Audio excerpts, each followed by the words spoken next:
Shalom. Call halal Yahweh Bashim Abishai Bahashim Rakakadash. Double honors unto the apostles and the elders. Salutations to all our fellow laborers doing this work in truth and sincerity, risking their lives and their freedom to do so now more so than ever. To the scattered elect that are scattered around the four corners of the earth, the Israelite foreigners, the ones that be like unto the speckled bird, and to the Akwath that listen and learn. To you I say Shalom. This is your brother MALCHAAMAH from the branch of the Great Millstone here in Chicago, and I'd like to give a thank you, a solemn Tawada to the people who have sent their their alms and their gifts, Tawada. But tonight is it's sundown. It's the Day of Atonement, and I just wanted to do a lesson. Just to get people in that solemn, mood that this is supposed to be another one of those solemn assemblies, or whether you're doing it with your loved ones, your brothers, or if you're just doing it solo, it's still a solemn thing. And I actually looked the word up in this old book here. But first, let me read the scripture. Let me get this is Exodus 30 and 10. All right. And it reads, "And Aaron shall make an atonement upon the horns of it once a year with the blood and sin offering of atonement. Once in a year shall he make atonement upon throughout your generation. It is most holy unto Yahweh." So this is a very holy thing. This is one of the high holy days. And being that we're in Babylon and in captivity, and we don't really know the time, the true time of year, or what year it is, and that whole sort of thing. We know it's a roundabout week, it's a roundabout time. I was just talking to an Iskarite yesterday about the calendar. I have a charm, which is that was given to me as a gift of the Aztec calendar, and I don't worship in anything like that. It's just a gift. But nevertheless, he was talking about it, and then I let him know that he was like, well, they missed it because it was so, because the guy was bragging about how much he knew about it, and he said they missed it. I said, well, they really didn't miss it, and I reminded him that the time is off because we don't really know what year we're really in, because there was a time when the Esau was in power. Those Romans, they were going off of an 8-day calendar for a matter of years. I think, if I'm not mistaken, I think it was about a 20-year period that we went off an 8-day calendar. So we're off, by about 20, years or so, or, give or take. So that calendar, what should have happened at that time, so to speak, well, it's all happening now. So we know that we're really at that time now. We're in that time and day now. That the millennium is, we're probably at the end of the millennium and started the new one right about now. That's why these prophecies are kicking off, more than likely. But nevertheless, the Day of Atonement, we're atoning, and we're just rehearsing the righteous acts on this side. We'll get it all right on the other side. We're not going to get it perfect on this side. All right. And as a matter of fact, I'm going to look that word up inside the Webster's Thesaurus, 1933. And it's going to read some of the synonyms that go with it. And it says atonement, nouns, atonement, reparation, amend, honorable, expiation, redemption, propitiation, indemnification. I'm going to need to look that one up. Redress, amends, recompense, compensation, peace offering, apology, explanation, satisfaction, regret, justification, vindication, defense, extenuation, excuse, penance, fasting, sackcloth and ashless, because now it's getting into our portion of it. Flagellation, self-mortification, purgification, all right?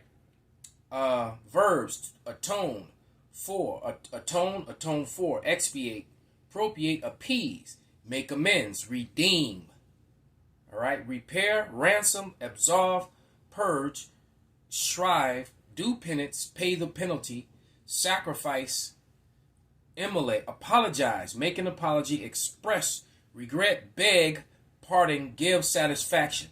There's a few more, but I'm going to stop right there. But you see, there's a lot of words that's connected to that because we need that sort of redemption from the Most High. And that's why Ezekiel 9 and 4 reads the way it does. I think that word there, if I'm not mistaken, is quaiquile.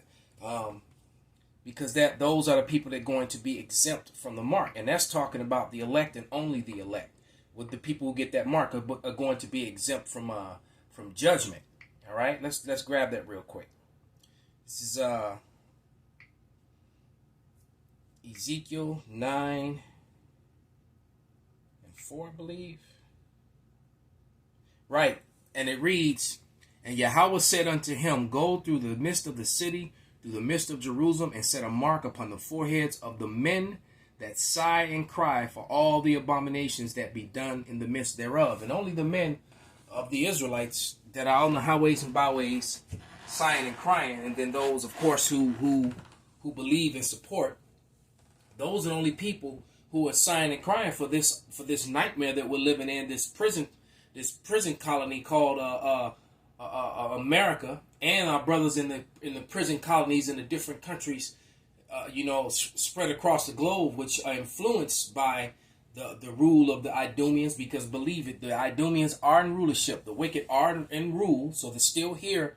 You apologists out there, and only they can be exempt from the judgment. Only the elect of them, all right? Because 2/3 of them, they don't believe, and they're not going to cleave on to it. So I'm going to look it up in the Winston Simplified Dictionary, Encyclopedic Edition, 1933.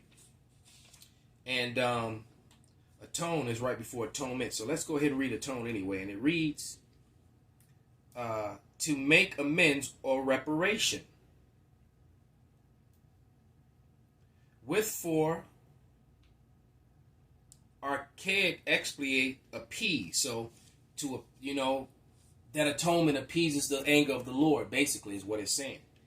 All right? Atonement, satisfaction. Oh, no. Amends, expiation, satisfaction used for theology. Christ, we don't like that C word, so we're gonna say what it really meant. Christ is a word they put in the place of Hamashiach.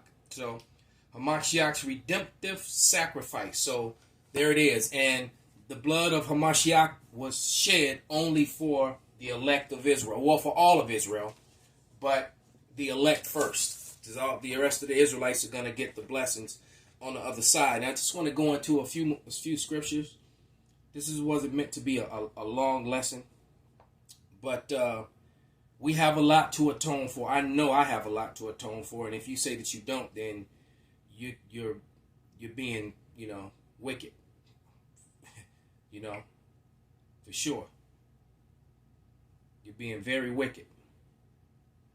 All right? If you're saying that you don't have anything to atone for.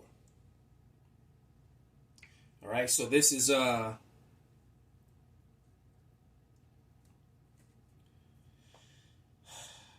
see. Let's start here. Because not only are we atoning for the things that we may have done in this life, we're atoning for the things that we have done in our past lives that we're not even aware of. And that now I know I'm just going to lose some people, but if you're getting lost in this, then you don't belong here anyway. This isn't for you. All right? Because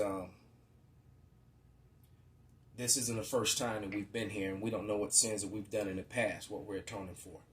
All right? Because I know my life has been rough this go around. My adult life anyway. All right? And it reads, "For we all appear before the judgment seat of Hamashiach, that everyone may receive the things done in his body according to that he have done, whether it be good or bad." All right? So that's the things that you've done in this body. All right? But there are scriptures that clearly say that, how the judgment is lived out here on the earth when you live again. As a matter of fact, let's get that. That's in Ezra's, second Ezra's 14 and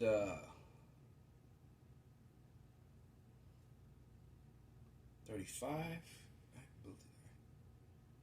Right.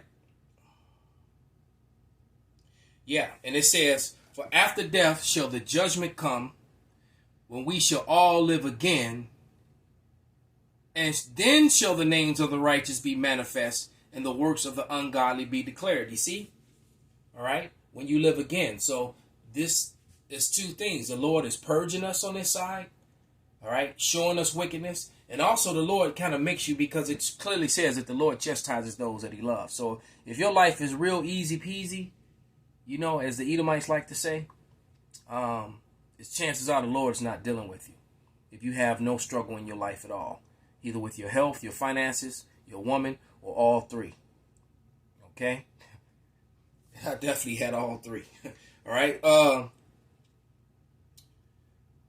Let's go to Psalms. I believe it's 104 and 29. Right. "Thou hidest thy face, they are troubled. Thou takest away of their breath, they die and return there to the dust." All right. Verse 30. "Thou sendest forth thy spirit, they are created. Thou renewest the face of the earth." So you come back, man. You come back. And so, as I said, we're not only making atonement for what we've done and what we're aware of that we've done. We're making atonement for that which we don't even know we've done, man. Any offense that we might have offended a brother or sister,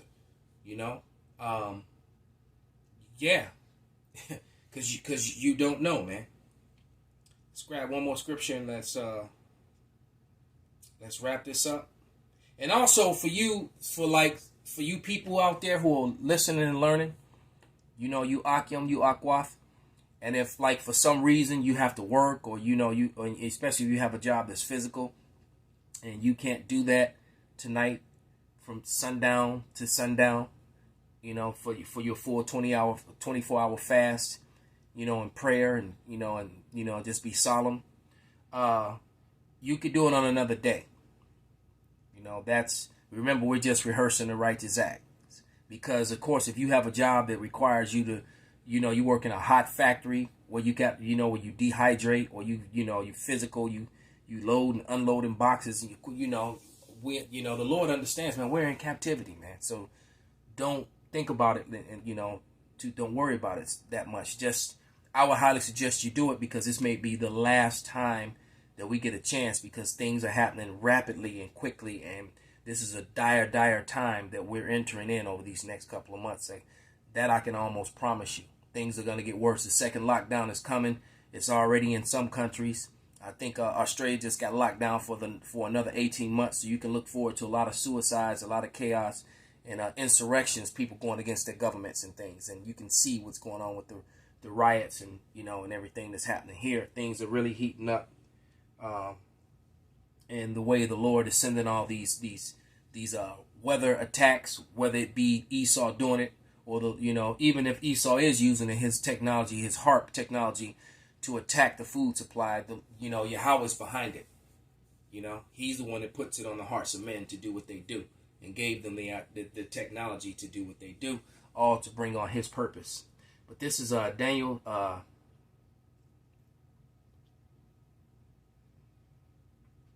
12:1, and it says, "And at that time shall Michael stand up, the great prince, who standeth for the children of thy people, and there shall be a time of trouble such as never was since there was a nation, even to the same time. And at that time thy people shall be delivered, everyone that shall be found written in the book." So you want to atone, so that when Michael comes to stand up, that you're counted in that number.